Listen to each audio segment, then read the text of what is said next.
성령님께서 당신의 주의를 끌려고 하십니까? 저는 여러분에게 성령님께서 여러분에게 말씀하시려고 하신다는 4가지 징후를 주고 싶습니다.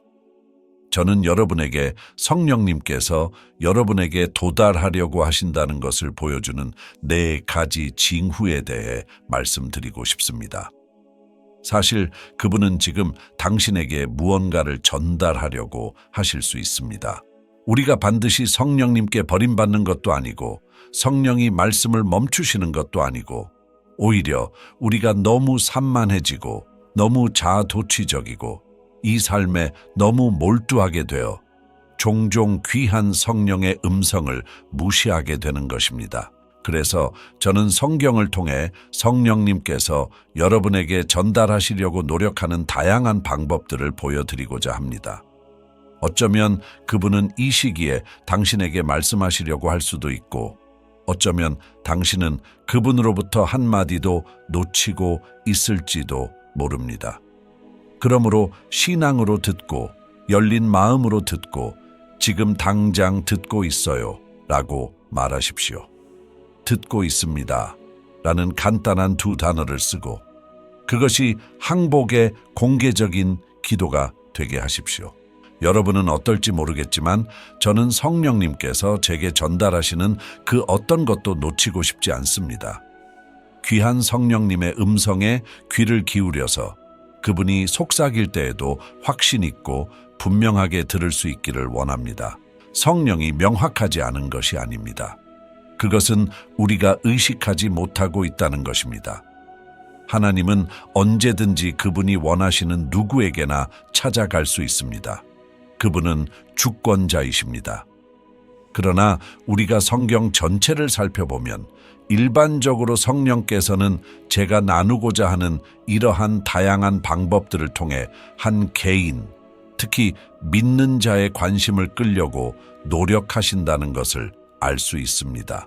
우리가 성령의 음성에 굴복하게 될 때, 우리가 굴복하기 시작할 때, 그분이 말씀하시는 것에 더욱 주의를 기울일 때 우리는 그러한 경고, 그러한 지시, 그러한 인도를 인식할 수 있습니다.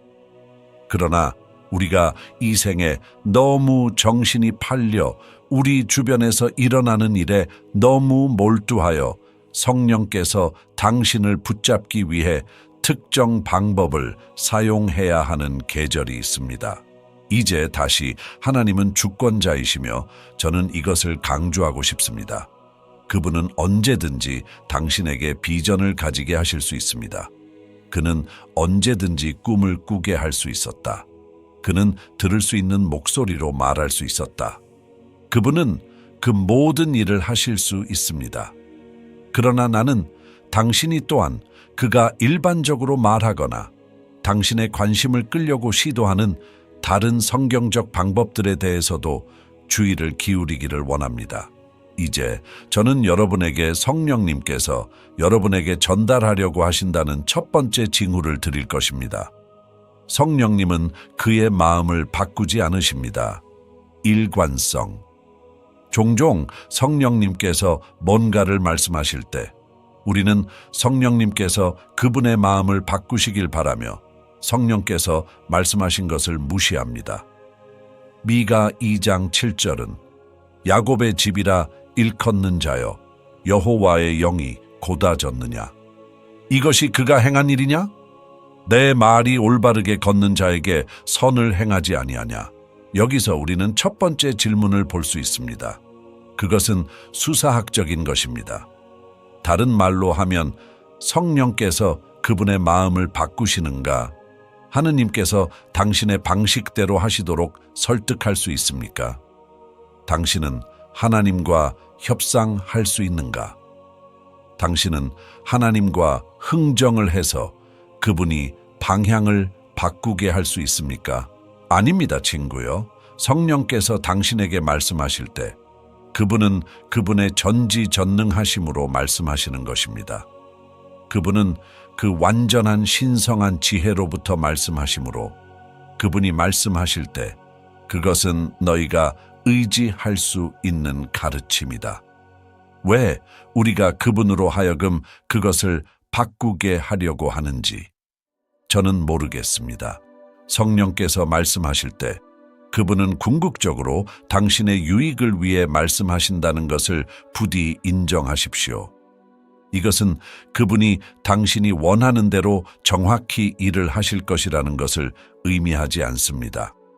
그것은 때로 희생이 슬픔을 낳기 때문에 그분이 우리에게 도전하시거나 우리를 불편하게 하거나 우리의 계획을 변경하거나 심지어는 마음의 고통과 슬픔을 가져다주는 말씀을 하지 않으신다는 것을 의미하지는 않습니다.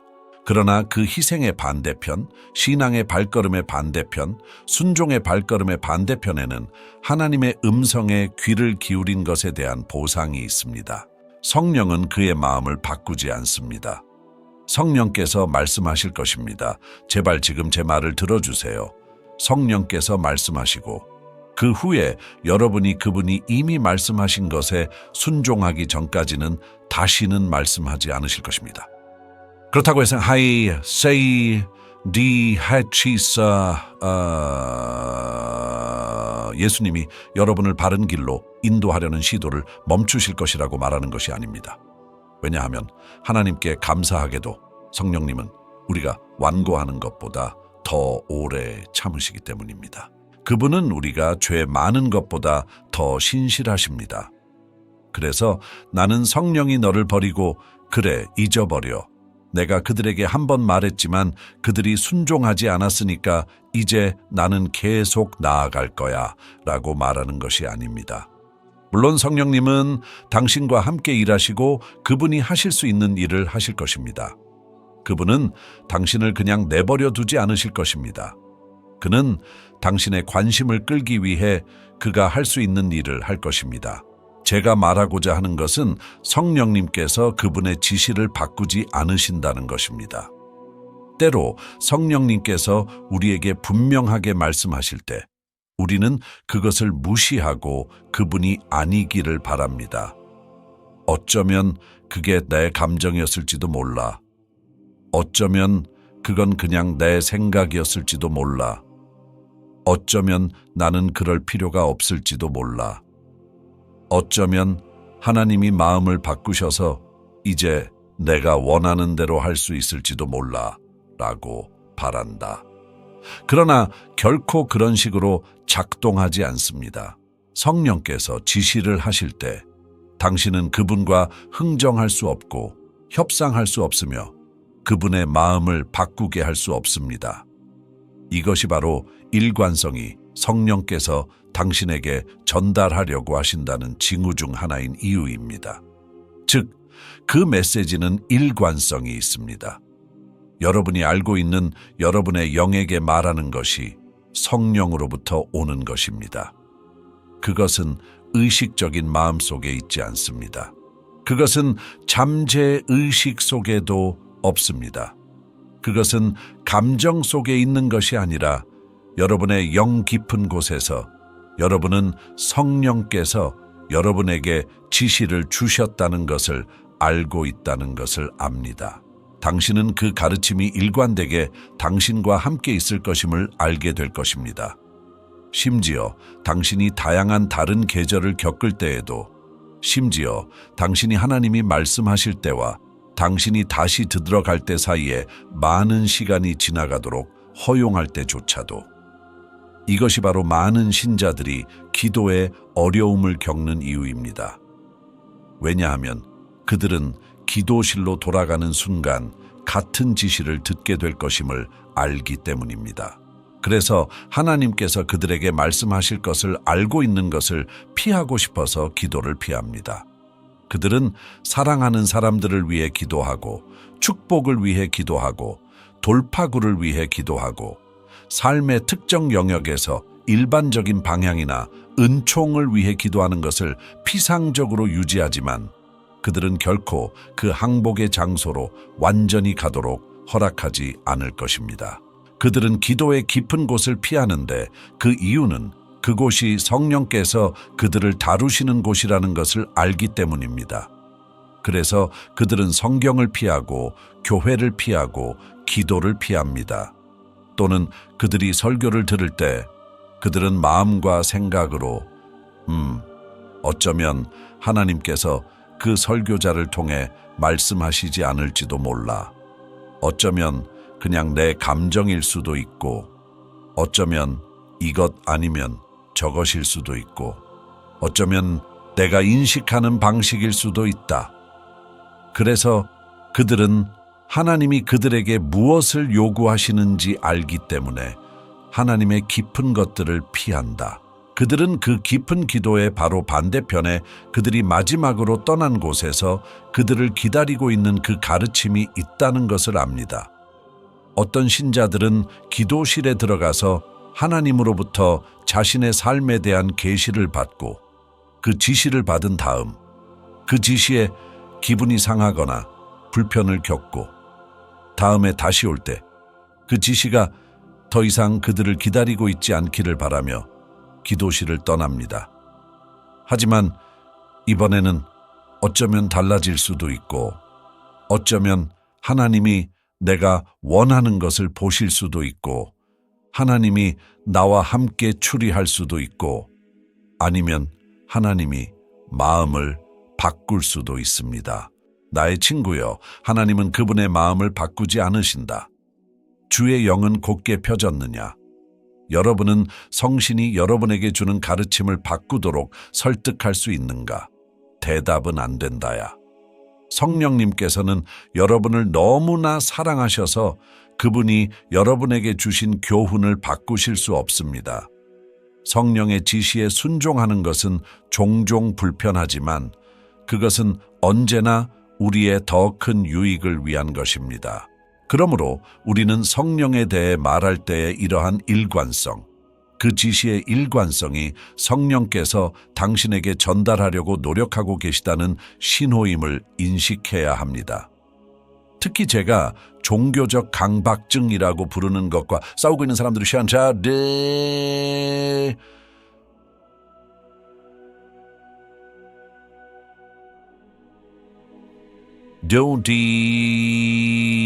이 점을 균형 있게 설명해 드리겠습니다.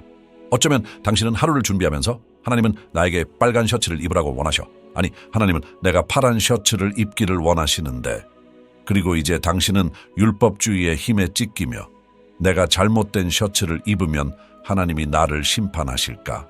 또는 차에서 내려 차를 멈추고 내리고 그 모퉁이에 서서 손을 앞뒤로 흔들어 와 같은 무작위 지시를 받을 수도 있습니다. 때로 사람들은 성령의 음성으로 착각하는 것을 잃는 생각을 하게 되고 정죄가 성령의 확신이라고 생각하기도 합니다. 항상 그런 것은 아닙니다. 성령님의 일관되고 분명한 메시지는 항상 말씀과 일치하며 결코 비난을 동반하지 않는다는 것을 기억하십시오. 다시 한번 말씀드리지만 성령님의 명확하고 일관된 지시는 항상 말씀과 일치할 것이며 결코 비난을 동반하지 않을 것입니다. 왜? 왜냐하면 마귀는 참소자이기 때문입니다. 유죄 판결과 유죄 판결의 차이점은 무엇입니까? 글쎄요, 정죄는 당신은 틀렸습니다 라고 말합니다. 신념은 너는 실수를 했어 라고 말한다. 정죄는 당신을 두려움과 수치심으로 하나님으로부터 밀어냅니다. 확신은 회개와 항복으로 당신을 하나님께로 이끕니다. 그것이 둘의 차이점입니다. 우리는 이 생각의 균형을 잡기 위해 조심해야 하지만 여전히 성령께서 당신에게 무언가를 말씀하시면 그의 마음을 바꾸지 않으신다는 진리를 고려해야 합니다. 물론 우리가 성경에서 볼 수 있는 예언적 조항이 있는데 만약 당신이 순종한다면 하나님께서 형벌에 대한 그분의 마음을 바꾸실 것이고 만약 당신이 불순종한다면 하나님께서 축복에 대한 그분의 마음을 바꾸실 것입니다. 그러나 내가 여기서 말하는 것은 그것이 아닙니다. 나는 하나님께서 성령을 통해 당신에게 주시는 개인적인 가르침에 대해 말하고 있으며 그것은 당신의 영 안에 머물러 있고 당신은 그것이 그분이라는 것을 알지만 당신이 지시받은 것이 마음에 들지 않기 때문에 그것을 무시하고 있습니다. 이것이 바로 성령님께서 말씀하시는 일관성이며 그분이 당신에게 전달하려고 하신다는 신호입니다. 성령님, 저를 도우소서라고 입력하십시오. 이것이 당신에게 말하고 있거나 당신에게 도전하는 것입니다. 이제 저는 하나님께서 실제로 어떻게 다른 사람들을 사용하셔서 여러분에게 다가가려고 노력하시는지를 보여주고 싶습니다. 그리고 그분은 다른 사람들을 사용하십니다. 그분은 사랑하는 사람들을 사용하십니다. 하나님은 때때로 당신에게 다가가기 위해 완전히 낯선 사람들을 사용하실 것입니다. 그리고 이것은 두 번째입니다. 확인. 우리는 여기서 비교적 많은 부분의 성경 말씀, 사도행전 10장을 읽을 것이고 저는 1절부터 그 이후를 읽을 것입니다. 나와 함께 있어요. 경전에 나오는 가이사랴에는 고넬료라는 로마 장교가 살았는데 그는 이탈리아 연대의 대위였습니다. 그는 독실하고 하느님을 두려워하는 사람이었으며 그의 집안 식구들도 모두 그랬습니다. 그분은 가난한 사람들에게 관대하게 베풀었고 하느님께 정기적으로 기도하셨습니다. 어느 날 오후 3시쯤 그는 하나님의 천사가 자기를 향해 오는 것을 보는 환상을 보았습니다. 고넬료, 천사가 말했습니다. 고넬료는 겁에 질려 그를 쳐다보았습니다. 선생님, 그것이 무엇입니까? 그가 천사에게 묻자 천사는 대답했다. 가난한 사람들을 위한 당신의 기도와 선물은 하나님께 제물로 받아들여졌습니다. 이제 사람들을 요파로 보내어 시몬 베드로라는 사람을 불러오너라. 그는 바닷가 근처에 사는 무두장이 시몬과 함께 머물고 있습니다. 천사가 떠나자마자 고넬료는 집안의 하인 2명과 자신의 개인 수행원 중 1명인 독실한 군인 1명을 불렀습니다. 그분은 그들에게 일어난 일을 말씀하시고 그들을 요빠로 보내셨습니다. 다음 날 고넬료의 사자들이 선급에 가까이 왔을 때 베드로는 기도하기 위해 평평한 지붕 위로 올라갔습니다. 전고쯤이었고 그는 배가 고팠지만 식사를 준비하는 동안 그는 무아지경에 빠졌다. 그는 하늘이 열리는 것을 보았고 커다란 시트 같은 것이 네 귀퉁이로 떨어져 나갔다. 그 시트 안에는 온갖 종류의 동물, 파충류, 새들이 있었다. 그때 한 음성이 그에게 이르되 베드로야 일어나 그들을 잡아 먹으라. 아닙니다, 주님. 베드로가 선언했습니다. 나는 우리 유대 율법이 불결하고 부정하다고 선언한 것은 결코 먹어본 적이 없습니다. 그러나 그 음성은 다시 하느님께서 그것을 깨끗하게 하셨은즉 부정하다고 하지 말라고 말하였다. 같은 환상이 3번 반복되더니 그 종이가 갑자기 하늘로 들려 올라갔다. 자, 여기에 더 큰 이야기가 있습니다. 물론 이것은 지금 이방인들에게 전해지고 있는 복음입니다. 그러나 우리가 찾고 있는 요점에 대해 이 특정 내러티브를 살펴보겠습니다. 베드로는 몹시 당황했습니다. 그 시연은 무엇을 의미할 수 있는가? 바로 그때 고넬료가 보낸 사람들이 성문 밖에 서 있는 시몬의 집을 발견했습니다. 그래서 이제 고넬료가 보냈던 사람들, 천사가 고넬료에게 말했고 고넬료가 이 사람들을 보냈고 하나님께서 베드로에게 말씀하셨습니다. 그들은 성문 밖에 서서 시몬 베드로라는 사람이 그곳에 머물고 있는지 물었습니다. 한편 베드로가 그 환상에 대해 어리둥절해하고 있을 때 성령께서 그에게 3 사람이 너를 찾으러 왔노라. 일어나서 아래층으로 내려가서 망설임 없이 그들과 함께 가십시오. 내가 그들을 보냈으니 걱정하지 마라. 나는 이것이 매우 흥미롭다고 생각했습니다. 왜냐하면 우리는 여기서 성령의 음성을 듣는 것에 가장 큰 장점 중 하나를 볼 수 있습니다. 즉, 성령께서는 그의 신실한 신자들 사이에서 조화를 이루셔서 여기서 베드로에게 사람들과 함께 가라고 말씀하실 수 있습니다. 그리고 그분은 고넬료에게 말씀하실 수 있었습니다. 말했습니다. 사람들을 보내라. 이것은 여기서 우리에게 확증이 성령의 음성을 통해 오고 하나님께서 다른 사람들을 통해 당신에게 확증하실 것임을 보여줍니다. 그렇기 때문에 우리는 다른 사람들로부터 훈계를 받을 수 있을 만큼 겸손해야 합니다. 성경은 너희 자신을 서로 복종하라고 말합니다. 자, 이것은 여러분이 그 비판과 교정을 가지고 여러분에게 오는 모든 사람으로부터 비판과 교정을 받아들인다는 것을 의미하지 않습니다. 예를 들어, 만약 내가 그렇게 한다면 나는 나에게 오는 수천 개의 의견에 적응하기 위해 모든 것을 끊임없이 바꿀 것이기 때문에 어떤 정체성이나 사역도 가질 수 없을 것입니다. 그래서 대부분의 경우 저는 99.9%의 의견을 무시합니다. 그러나 나는 하나님을 두려워하고 말씀에 기초를 두며 당신이 그들을 예스맨이라고 부르는 사람들이 아닌 사람들로 내 주위를 둘러쌌습니다. 그들은 담대하게 제게 말할 수 있고 이건 당신이 바로잡아야 할 일입니다. 이것은 꺼져 있는 것입니다. 이것은 당신이 가르친 것이므로 수정해야 할 수도 있습니다. 그래서 우리는 그러한 책임에 대해 하나님께 감사드립니다. 그러나 아무에게서도 받지 않는 신자들이 있습니다. 그들은 내게 필요한 것은 예수야. 나는 나를 도와줄 사람이 필요 없어. 또는 다른 사람들이 나를 어떻게 생각하든 상관하지 않아. 비록 성경은 우리에게 좋은 이름이 큰 재물보다 낫다고 말하는데도 불구하고 말이다. 그래서 우리는 하나님께서 당신의 삶에 사람들을 두실 것임을 압니다. 철은 철을 날카롭게 합니다. 철이 철을 날카롭게 하면 무슨 일이 일어나는지 아세요? 불꽃이 튀기 시작한다. 왜? 왜냐하면 자아를 조금씩 깎아내고 나가는 것이기 때문입니다.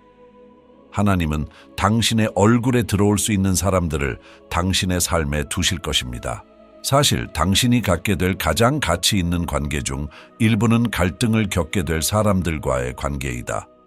그래야 누군가와 굳건한 관계를 맺고 있다는 것을 알 수 있고 갈등이 있을 수 있을 때에도 다시 돌아와 평화를 이룰 수 있습니다. 하나님은 그런 사람들을 당신의 삶에 두실 것이며 만약 당신이 너무 교만하여 주변 사람들이 말하는 것에 주의를 기울이지 않는다면 당신은 결국 고립될 것입니다. 당신은 결국 단절될 것이고 성령께서 당신을 사랑하는 사람들을 통해 보내시는 지시를 놓치게 될 것입니다. 교만은 성령께서 다른 사람들을 통해 보내시는 메시지를 받아들이는 것을 방해할 수 있으며 우리를 하나님의 인도하심에서 단절되게 할 수 있습니다. 주님은 여러분을 위해 확인해 주는 것을 꺼리지 않으십니다. 예수께서 악하고 음란한 세대는 표적을 요구하느니라. 고 말씀하신 성경은 어떠한가? 특히 예수께서는 진실함에서 우러나와 표징을 구하지 않는 종교 지도자들에게 말씀하고 계십니다. 그들은 냉소주의에서 벗어난 표징을 요구하고 있었다. 그러므로 성경에서 그 한 가지 예를 취하여 우리가 하나님께 표적을 구해서는 안 된다라고 말함으로써 그것을 보편적으로 적용하는 것은 잘못입니다. 사실 성경 전체를 통틀어 우리는 하나님께서 말씀하시는 것을 보여주기 위해 표적을 주시고 어떤 경우에는 여러 표적을 주실 수 있었고 또 기꺼이 주셨다는 것을 볼 수 있습니다. 그래서 성령님께서 당신에게 표적을 주실 것입니다. 성령께서 너희에게 선지자를 보내실 것이다. 성령님께서 여러분에게 친구를 보내주실 것입니다. 성령께서는 여러분의 배우자를 통해, 여러분의 친구를 통해, 형제를 통해, 그리고 여러분의 부모님을 통해 여러분에게 말씀하실 것입니다.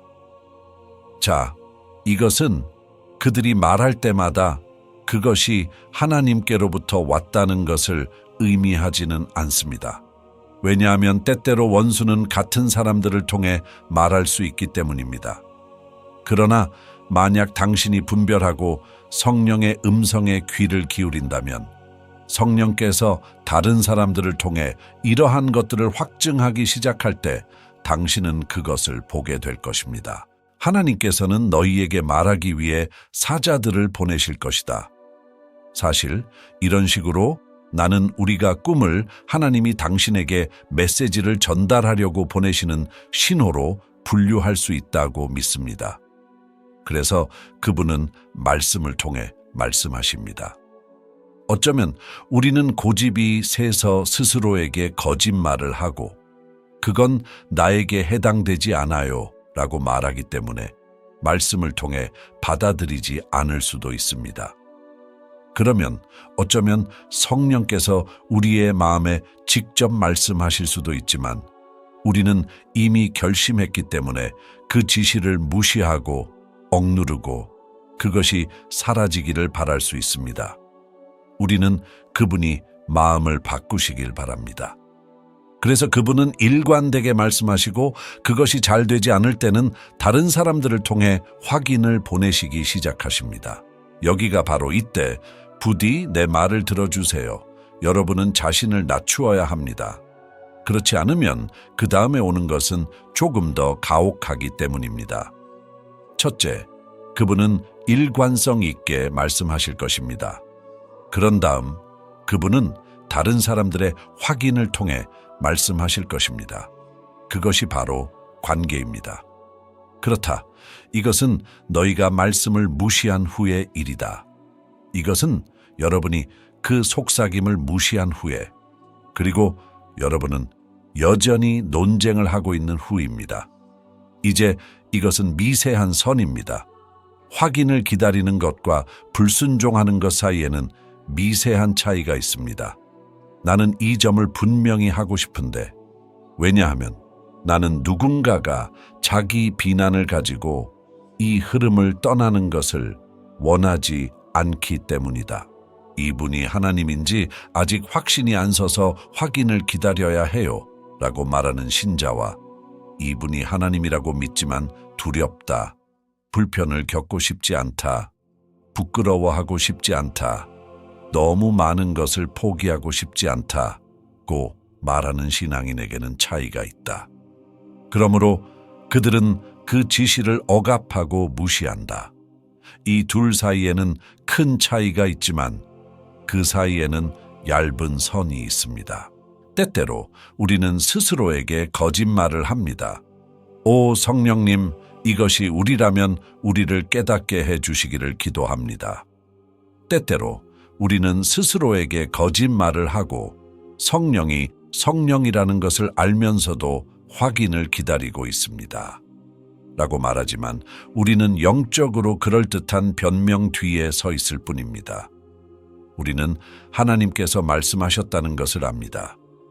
우리는 성령님께서 말씀하시는 것을 알고 있으며 우리 자신에게 탈출구를 제공하기 위해 우리 양심의 안도감을 주기 위해 불순종의 영역에서 우리 자신에게 조금 덜 압박을 주기 위해 우리는 스스로에게 거짓말을 하고 나는 확인을 기다리고 있습니다라고 말할 때 우리 자신을 믿기로 선택합니다. 그것이 사실일 수도 있지만 당신은 당신의 마음을 시험해야 하고 하나님이 당신의 마음을 시험하시고 이런 것들을 드러내시도록 허용해야 한다. 어쩌면 당신이 성령의 음성을 무시하고 있는지도 모르지만 스스로에게 성령을 기다리고 있다고 말하고 있을 수도 있습니다. 왜냐하면 이런 것은 육신의 문제이고 모든 신앙인이 겪는 문제이기 때문이다. 그게 당신이라면 댓글 섹션에 알려주고 싶습니다. 그거 알아? 그게 나인 것 같아요. 성령님께서 지금 제게 말씀하고 계신 것 같아요. 다시 말하지만 그 얇은 선이 있기 때문에 당신이 진정으로 성령의 확인을 기다리고 있다면 당신이 정죄받는다고 느끼지 않기를 바랍니다. 그러나 동시에 저는 여러분이 스스로에게 거짓말을 하고 그분이 말씀하신 것을 이미 알고 있는데도 실제로는 확인을 기다리고 있다고 말함으로써 거짓 위안을 갖지 않기를 바랍니다. 셋째, 이제 그분이 당신을 무겁게 짓누르기 시작합니다. 자, 여기 우리는 믿는 자를 볼 수 있습니다. 하나님은 말씀을 통해 그들에게 말씀하십니다. 메시지를 받지 않습니다. 때때로 우리는 정말 고집스러울 수 있다. 그런 다음 성령께서 마음에 직접 말씀하기 시작하십니다. 우리가 말씀을 받아들이지 않는 이유는 때때로 우리가 정말로 고집스러울 수 있기 때문입니다. 그래서 그분이 하실 일은 일관성을 가지고 말씀하시는 것입니다. 이것이 첫 번째 징후입니다. 많은 경우 그 시점에서 신자들은 좋아요, 이게 당신이에요. 하나님, 제가 해볼게요. 라고 말할 것입니다. 만약 당신이 성령의 한결같은 음성을 무시한다면 이제 그분은 선지자들을 보내기 시작하시고 이제 그분은 사람들을 보내기 시작하십니다. 이제 여러분 주위의 사람들이 인식하기 시작하고 이봐, 여기 뭔가 이상해. 당신의 삶에는 뭔가 옳지 않은 것이 있습니다. 나는 낯선 사람들이나 인터넷 비평가들 또는 모든 사람들에게 쓰레기 같은 말을 하고 싶어 하는 당신의 교회 교인들에 대해 말하는 것이 아닙니다. 제가 말씀드리는 것은 그런 것이 아닙니다. 나는 너희를 사랑하는 사람들, 이런 방식으로 너희를 바로잡을 수 있는 권위와 권리와 장소를 가진 사람들에 대해 말하고 있는 것이다. 하나님께서는 그 사람들을 당신에게 보내실 것이고 그들은 당신에게 말하기 시작할 것입니다. 세 번째는 신념입니다. 그건 그렇고 이것들은 반드시 시간 순서대로 흐르는 것은 아닙니다. 이것이 반드시 내가 너희에게 주는 사건들의 정확한 순서는 아니다. 그것은 어떤 순서로든 일어날 수 있지만 이것들은 성령께서 당신의 주의를 끌기 위해 시도하는 다른 방법들입니다. 이제 신념이 그대를 짓누르기 시작한다. 밤에 잠을 잘 못 잔다. 그대는 확신 때문에 기도하는데 어려움을 겪는다. 그대는 신념 때문에 예배를 드리는데 어려움을 겪는다.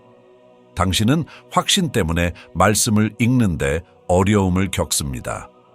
당신은 다른 신자들과 교제하는 것조차 즐길 수 없는데 그 확신이 당신을 무겁게 짓누르고 있기 때문입니다. 요한복음 16장 8절은 그가 오실 때에 그는 세상의 죄와 하나님의 의와 임박할 심판을 책망하시리라고 말씀합니다. 신념이란 무엇인가? 신념은 깊이 간직된 신념입니다.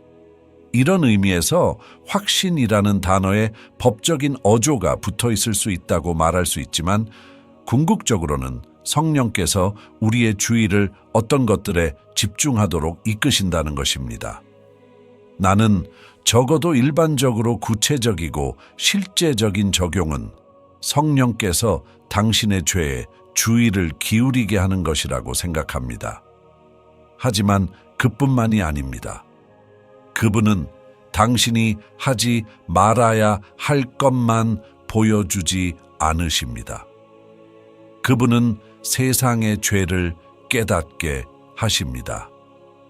그는 당신이 해야 할 일과 하나님의 의를 보여줍니다. 많은 경우 우리가 성령의 확신을 생각할 때 우리는 단지 죄에 대해서 생각합니다. 우리는 그저 성령님께서 야, 이건 잘못됐어 라고 말씀하시는 것에 대해 생각하고 그분은 실제로 그렇게 하십니다.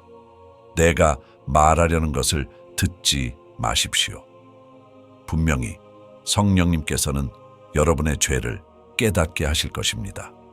그러나 그는 또한 당신에게 하나님의 의를 확신시켜 주실 것입니다. 그게 무슨 뜻인가요? 그는 당신 앞에 표준을 들고 이것이 바로 하나님께서 당신을 부르신 것입니다. 라고 말합니다. 그래서 그분은 당신을 더 높은 곳으로 부르셔서 반드시 완벽해야 할 필요는 없지만 적어도 그리스도께서 성취하신 것에 대리적으로 항복하는 기준에 도달하도록 부르십니다. 그리고 다가오는 심판에 대해 다른 말로 하면 그분은 우리 모두가 심판대에 서게 될 것이라는 사실을 여러분에게 예리하게 깨닫게 하십니다. 그는 당신이 자신의 행동에 대해 책임을 져야 한다는 사실을 예리하게 인식하게 한다. 그는 당신이 하나님 앞에 서게 될 것이라는 사실을 예리하게 깨닫게 합니다. 그래서 그분은 확신을 주십니다. 그분은 세상의 죄를 깨닫게 하시고 하나님의 의를 깨닫게 하시며 다가오는 심판을 깨닫게 하십니다. 일단 당신이 성령의 확신을 무시하기 시작하면 나는 하나님의 확인을 기다리는 것과 불순종하는 것 사이에 그 얇은 선에 대해 이야기했습니다. 둘 사이에는 얇은 선이 있지만 큰 차이가 있습니다. 일단 그 확신을 무시하고 그것이 성령님이라는 것을 알면서도 어쨌든 지체한다면 이제 지체는 불순종이 되었습니다. 댓글란에 지체는 불순종이다 라고 적어라. 이제 저는 글쎄요, 저는 하나님의 확인을 기다리고 있습니다 라고 말하면서 그들은 진실하고 실제로 확인을 기다리고 있는 사람들에 대해 다시 이야기하는 것이 아닙니다. 참고사항. 성경에 완벽하게 분명한 것이 있는 경우 확인을 기다려서는 안 됩니다. 하지만 저는 우리 삶에 대한 구체적인 지시사항, 해야 할 일과 하지 말아야 할 일에 대해 이야기하고 있습니다. 야고보서 4장 17절은 그러므로 선을 행할 알만 알고도 행하지 아니하는 자에게는 그것이 죄니라고 말씀합니다. 당신에 대한 그분의 사랑 때문에 그분은 당신을 무겁게 짓누르기 시작할 것입니다. 지금 시편 32, 1, 5를 보십시오. 5. 순종하지 아니하는 자들과 죄가 눈에 띄지 않는 자들에게 얼마나 기쁨이 있는가. 그렇다. 주께서 죄악을 깨끗이 씻어주신 기록을 가진 사람들, 온전히 정직하게 생활하는 사람들에게 얼마나 큰 기쁨이 있겠는가. 내가 내 죄를 고백하지 않자 내 몸은 허무해졌고 나는 온종일 신음했다. 밤낮으로 당신의 징계의 손길은 저를 무겁게 짓눌렀습니다. 내 힘은 여름 더위의 물처럼 증발해버렸다. 5절이 핵심입니다. 드디어 내가 내 모든 죄를 너희에게 고백하고 내 죄를 숨기려 하지 않게 되었나이다. 나는 주님께 나의 반역을 고백하겠다고 스스로에게 말했고 당신은 나를 용서해 주셨다. 모든 죄책감이 사라졌습니다. 그 무거운 슬픔, 양심의 무게, 그것이 바로 성령의 확신입니다. 그런데 그곳은 매우 어려운 곳입니다. 왜냐하면 나는 불순종하는 신자보다 더 비참한 사람을 알지 못하기 때문입니다. 하나님께서 무엇인가를 말씀하셨다는 것을 알면서도 완강히 돌이키기를 거부하는 그 장소에 갇혀 있는 사람입니다. 그래서 그는 여러분을 깨닫게 하실 것입니다. 자, 일관성. 그는 일관되게 말할 것입니다. 그런 다음 그분은 다른 사람들을 통해 확신을 주실 것입니다. 그런 다음 그분은 확신의 불에 열을 올리기 시작하실 것입니다. 마지막으로 넷째, 만약 여러분이 그 일관된 음성에 반응하지 않는다면, 그분이 확증을 보내실 때 여러분이 반응하지 않는다면, 그분이 확신의 불을 뜨실 때 여러분이 반응하지 않는다면 하나님은 그분의 최후의 수단으로 돌아서실 것입니다. 그것은 혼돈입니다. 자, 저는 무질서를 말하는 것이 아닙니다. 왜냐하면 신은 무질서의 신이 아니기 때문입니다. 그분은 질서의 신이십니다. 그래서 제가 혼돈에 대해 이야기할 때 하나님의 관점에서 혼돈에 대해 이야기하는 것이 아닙니다. 우리의 관점에서 볼 때 혼란스러워 보일 수 있다는 것입니다. 왜? 왜냐하면 바로 여기가 하나님께서 그분께 속하지 않은 것들을 파괴하기 시작하는 지점이기 때문입니다. 당신은 그 확신을 충분히 오랫동안 무시합니다. 제발 이 말을 들어주세요. 믿는 이여. 만약 당신이 그 확신을 충분히 오랫동안 무시한다면 하나님은 혼돈에 의지하실 것입니다. 그분이 잔인하시기 때문도 아니고 그분이 비열해서도 아닙니다. 성경은 그분이 사랑하시는 자를 징벌하신다고 분명히 말합니다. 우리는 사도행전 27장 9절을 보면 우리는 많은 시간을 잃어버렸다. 날씨가 너무 늦은 가을이었기 때문에 바다 여행에 위험해지고 있었고 폴은 배의 관리들에게 그 점에 대해 이야기했습니다. 10절 제군들아 우리가 계속 가면 앞으로 난관이 있으리라 하니 곧 파선과 화물 잃어버리고 우리 생명의 위험까지도 있느니라. 11절 그러나 죄수들을 맡은 관원은 바울의 말보다 배의 선장과 주인의 말을 더 잘 들었습니다. 그들은 사도 바울을 통해 말씀하신 성령의 음성에 귀를 기울이지 않았습니다. 그분은 앞으로 일어날 일을 예언적으로 보셨습니다. 그리고 물론 여러분 중 많은 분들이 그 다음에 무슨 일이 일어날지 알고 있습니다. 그들은 결국 난파되고 맙니다. 요나도 마찬가지였습니다. 하나님께서 한 길로 가라고 말씀하시고 다른 길로 가셨을 때 하나님께서는 하늘에서 회오리 바람을 보내어 배를 파괴하셨습니다. 다시 말해서 요나의 경우 하나님께서는 그의 불순종의 수단을 멸망시키셨습니다. 지금 제 말을 들어주십시오, 제발. 그것이 여러분의 삶에 대한 그분의 자비입니다. 악한 사람들은 왜 그렇게 많은 것을 가지고 도망가는가 하고 궁금해합니다. 그것은 하나님께서 그들의 불순종의 수단을 멸망시키지 않으시기 때문입니다. 왜 신자들이 불순종하기 시작할 때 갑자기 혼돈이 일어나는 것처럼 보일까요? 왜? 악한 사람들이 항상 그렇지는 않은 이유는 무엇입니까? 왜 악한 자가 번영하는 것처럼 보이는가? 그것은 하나님의 손이 그런 식으로 그들에게 임하지 않기 때문입니다. 그분의 긍휼은 여러분의 불순종의 수단을 파괴합니다. 때때로 혼돈, 즉 우리 자신의 반역 수단을 파괴하는 것은 하나님께서 하실 수 있는 가장 자비로운 행위입니다. 또한 그들을 사탄에게 넘겨주라는 성구를 생각해 보십시오. 고린도전서 5:5 이런 자를 육체의 멸망을 위하여 사탄에게 넘겨주려 함은 주 예수의 날에 연기 구원을 얻게 하려 함이니라. 자, 여기서 성경은 거듭난 신자가 귀신 들림을 당하는 것에 대해 말하고 있지 않습니다. 이것은 그들을 겸손하게 만들기 시작하는 적의 공격에 대해 이야기하고 있습니다. 하나님께서는 특별히 마귀의 권세에 의해 선동되는 그들 주변의 상황과 혼돈을 허락하실 것이다. 하나님은 혼돈이 우리를 현실에 안주하지 않게 하시고 당신이 바로 지금 있는 곳에 있을 수 있는 것을 말해 주십니다.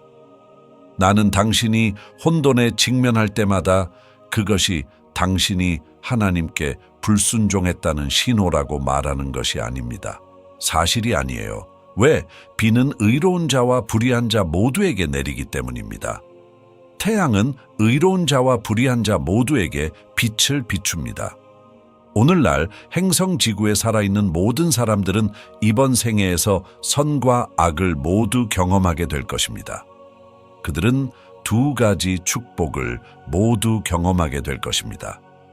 물론 우리는 항상 축복을 받았지만 제 말을 이해하실 거라고 생각합니다. 저는 우리의 경험, 우리의 생생한 경험에 대해 이야기하고 있습니다. 모든 인간의 삶에는 시련과 비극과 도전이 있을 것인데 이는 우리가 타락한 상태에서 살고 있기 때문입니다. 그것이 인생입니다. 하지만 하나님의 손이 여러분의 주의를 끌려고 애쓴 결과 어쩌면 그분이 오늘 여러분의 주의를 끌려고 애쓰고 계실 수도 있습니다. 어쩌면 당신은 지금 당장 이 비디오를 끄거나 성령의 확신 때문에 오디오를 끄고 싶은 유혹을 받을 수도 있습니다. 그리고 저는 하나님의 말씀의 기별자로서 성령의 음성에 귀를 기울여야 한다는 것을 말씀드리기 위해 이 자리에 섰습니다. 하나님께서 회오리 바람을 보내시기 전에 항복하십시오. 하나님께서 모든 것을 뒤흔들어 놓으시기 전에 항복하십시오. 하나님의 형벌 전에 항복하는 것은 최후의 수단이다. 제가 여러분에게 말씀드리는 것은 이것은 성령님께서 하나님의 말씀을 통해서 당신에게 말씀하시는 것이지 나를 통해서가 아니라 하나님의 말씀을 통해서 말씀하시는 것이며 하나님께서 당신의 관심을 끌기 위해 필요한 일을 하실 것임을 보여주기 위함입니다. 그러니 저에게 확인을 고려하십시오. 이 메시지 확인을 고려하십시오. 어쩌면 하나님께서 그것을 확신과 짝지어 주시는 것일지도 모릅니다. 제가 말했듯이 반드시 순서가 있는 것은 아니지만 그는 지금 여러분에게 말을 걸고 있습니다. 성령의 음성을 억누르지 마십시오. 성령의 인도하심을 무시하지 마십시오. 그분은 바로 지금 당신에게 말씀하고 계십니다. 그분은 당신에게 무엇을 요구하시는 것입니까? 그는 당신에게 무엇을 포기하라고 요구하고 있습니까? 그가 당신에게 포기하라고 요구하는 관계, 연결, 태도 또는 마음가짐이 있는가? 그분이 당신에게 요구하시는 믿음의 단계가 있습니까? 당신은 단순히 두려움과 이기심 때문에 그분을 멀리하고 있습니까? 하나님께서 움직이라고 말씀하실 때 성령님께서는 움직이라고 말씀하실 때 행동하시고 오늘 성령의 음성에 응답하시고 여러분의 손을 들고 주님, 항복합니다. 주님, 저는 달리기를 마쳤습니다. 달리는 것에 지쳤다. 내 방식대로 하는 것에 지쳤다. 고집불통에 지쳤다고 말했다. 성령님, 당신은 너무나 은혜로우시고 너무나 자비로우시며 그 확신을 무시하는 저 같은 사람에게 계속 말씀하시기에 너무나 겸손하십니다. 하나님의 자녀인 여러분, 오늘 성령의 음성에 귀를 기울여 주시기를 간청합니다. 그분은 사랑과 자비로 너희를 부르짖으며 항복하라고 말씀하고 계십니다. 성령의 음성과 싸우지 마십시오. 당신은 이것에서 벗어날 방법을 흥정할 수 없을 것입니다. 귀한 성령의 음성에 귀를 기울이십시오. 그는 바로 지금 당신에게 말하고 있습니다. 시청해 주셔서 정말 감사합니다. 이 영상이 여러분의 마음을 감동시켰다면 엄지손가락을 치켜 세우고 이 메시지를 들어야 할 누군가와 공유하고 아래에 아멘이라고 댓글을 달아주세요. 그렇게 함으로써 도움이 필요한 다른 많은 사람들에게 이 메시지를 전파하는 데 도움이 됩니다.